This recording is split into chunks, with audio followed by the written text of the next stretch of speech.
Good morning, students. In SST, today we will do chapter 3. Chapter 3 is early men, मतलब जो पहले जो आदि मानव होते थे उनके बारे में हम पढ़ेंगे. It is believed that the evolution of man started around 1500 million years ago. This period is known as prehistoric period. Many changes have occurred in man's life from the time of his evolution till he reached the modern age. ये माना जाता है कि जो आदमी का विकास है वो 1500 साल पहले 1500 मिलियन साल पहले शुरू हुआ. ये पीरियड जो था वो प्री हिस्ट्रिक पीरियड के नाम से जाना जाता था. इसके बाद बहुत सारे चेंजेस हुए. एक जो मैन था उसकी लाइफ में बहुत सारे चेंजेस हुए टिल द टाइम टिल मतलब आज तक की जो मॉडर्न एज है वहाँ तक की जो एज है उसमें और पहले से लेके उसके विकास की स्टार्टिंग से लेके अभी तक में बहुत सारे चेंजेस हुए. तो वही चेंजेस हम इस चैप्टर में पढ़ेंगे. Pre historic man. The pre historic man also called early man. Pre historic man जो था मतलब जो बहुत पुराना था, बाबा आदम के ज़माने का जिसे हम कह सकते हैं, उसको अर्ली मैन के नाम से जाना जाता था. बिहेव्ड मोर और लेस लाइक एनिमल्स, जो कि एक तरीके से एनिमल्स की तरह बिहेव करते थे. He led a nomadic life and wandered from place to place in search of food and shelter. He lived in tree holes, on tree branches, in caves, and deep inside the forest amidst animals. जो जो early man था वो खाना बदोशों की life जीता था. खाना बदोश मतलब जो खाने की तलाश में इधर से उधर घूमते हैं, वो खाने की तलाश में और रहने की स्थान की तलाश में इधर से उधर घूमते थे. और वो कहाँ रहते थे? ट्री होल्स में. बड़े बड़े जो ट्री होते हैं उनके अंदर जो छोटे छोटे होल्स होते हैं वहाँ रहते थे. ट्री की ब्रांचेस पे रह लेते थे. केव्स में या जो जंगलों के बीचों बीच बहुत घने जंगल होते हैं वहाँ वो रहते थे एनिमल्स की तरह. The early men collected fruits, berries, nuts, vegetables, and honey for food. He also hunted animals for flesh. He used stones which were sharpened for hunting and digging the ground for roots. जो early man था वो क्या खाता था? जैसे fruits, berries, nuts, vegetable ये सब वो कलेक्ट करता था. हनी, शहद, ये सब चीज़ें वो खाता था वो. और वो क्या करता था कि हंट भी करता था, मतलब शिकार भी करता था. जानवरों का शिकार करता था उनके मांस के लिए.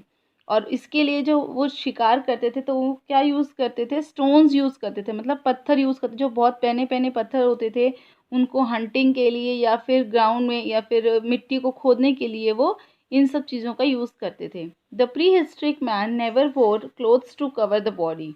There was a gradual development in man's life and his lifestyle changed to modern one.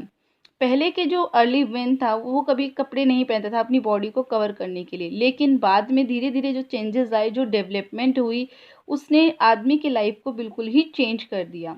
He learn to make better tools which made hunting easier. उसने क्या सीखा? बेटर टूल्स बनाना सीखा पत्थरों से, लकड़ियों से, और जिसने उसकी लाइफ को बहुत ही ईजी कर दिया. Initially, the early men used stones to make tools and weapons. This period is called the Stone Age. It is further classified as Old Stone Age, Middle Stone Age, and New Stone Age. The life of the early men varied at different stages of the Stone Age. पहले क्या था? जो early man था उसने use किए थे stones में tools बनाने के लिए, वेपन्स बनाने के लिए.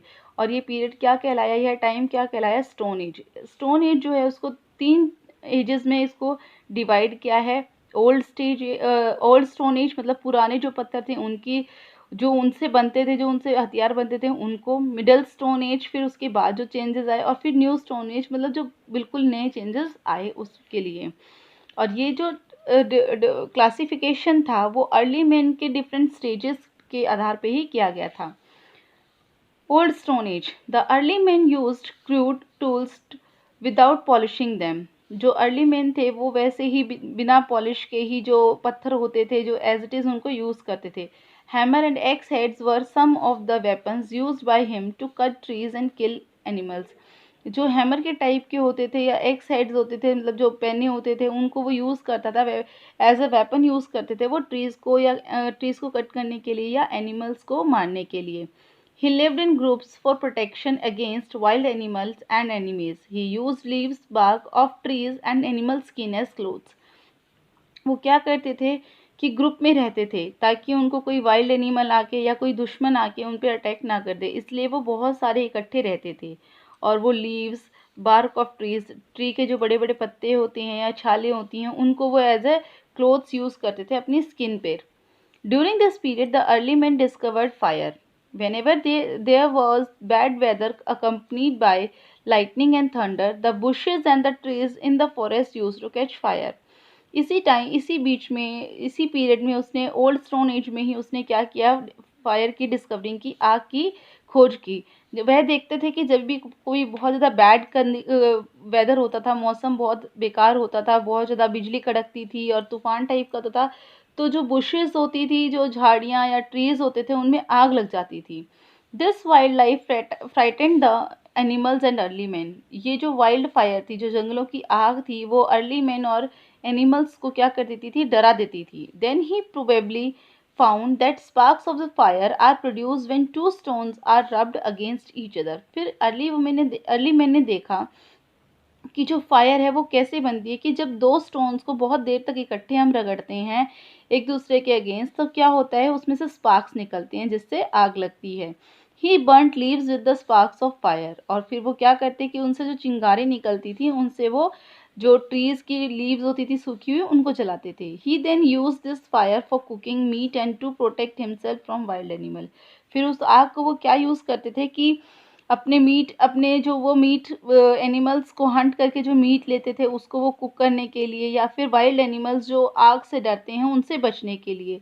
This discovery of fire led to the development of human civilisation. और इसी फायर की डिस्कवरी ने आगे जो थे अर्ली मैन की लाइफ में बहुत सारे डेवलपमेंट किए थे। Middle stone age. The life of early men in the middle stone age was almost similar to the one in the old stone age, except that his stone tools were polished now. जो middle stone age थी वो बिल्कुल वैसी ही थी, old stone age की तरह ही थी। बस उसमें क्या डिफरेंस था कि जो पहले ओल्ड स्टोन एज में जो पत्थर पहले पॉलिश नहीं होते थे, वो अब वो उनको पॉलिश कर लेते थे किसी तरीके से। He made sharp tools using animal bones and horns and used them as weapons for hunting. अब उन्होंने क्या करना स्टार्ट कर दिया, जो एनिमल्स की बोन होती थी, जो मरे हुए एनिमल्स होते थे, उनकी जो हड्डियां होती थी, उनके जो सींग होते थे, उनको वो एज अ वेपन यूज करने लगे थे शिकार करने के लिए। New stone age. During this age men become more civilized and settled. New stone age है भाई, तो जो आदमी था वो ज़्यादा सिविलाइज्ड हो गया, एक जगह पे सेटल हो गया। वो he built mud houses, grew crops and domesticated animal like cows, oxen and horses. अब तक उसने क्या कर लिया था कि मिट्टी के घर बनाना वो सीख गया था, क्रॉप्स को उगाना सीख गया था, मतलब फसल उगाना सीख गया था, और उसने एक ही जगह पर रह के एनिमल्स को पालना सीख लिया था, एनिमल्स को डोमेस्टिकेट करना सीख लिया था। और वह गाय, ऑक्सन और हॉर्सेस जैसे एनिमल्स थे उनको वो डोमेस्टिकेट करते थे। He began to use sickle to reap crops, axes with wooden handles and chiselled stone knives to cut wood and meat. वो क्या करते थे कि क्रॉप्स को कट करने के लिए एक्सेस का यूज़ करते थे, जो कुल्हाड़ी होती है उनका यूज़ करते, या वुडन हैंडल्स जो होती हैं, या जो पेने नाइव स्टोन्स होते हैं उनको वो यूज़ करते थे उनको कट करने के लिए। In this period, he invented the wheel, which was an important event in the history of human civilization. इसी पीरियड में उसने यूज़ किया, अर्ली मैन ने जो डिस्कवर की वो इन्वेंशन ऑफ व्हील, मतलब कि पहिए की खोज की उसने, जो कि बाद में बहुत ही इम्पोर्टेंट साबित हुई हिस्ट्री ऑफ ह्यूमन सिविलाइजेशन में, कि ह्यूमन के सिविलाइजेशन में एक अच्छे नागरिक बनने में इसने बहुत अहम भूमिका निभाई। He use the wheels for pottery in the beginning. पहले वो क्या करते थे, मिट्टी के बर्तन बनाने के लिए इनको यूज़ करते थे।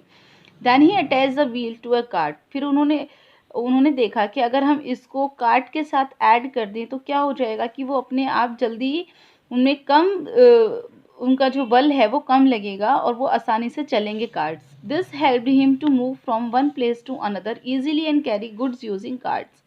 इस मूवमेंट ने उनको क्या कर दिया कि ये एक जगह से दूसरी जगह जाना उनके लिए बहुत ईजी हो गया, और जो सामान वो अपने कंधों पे ढो के लेके जाते थे वो अब उन कार्ट्स पे लेके जाते थे। The carts helped early man to move to far off places and form trade settlements.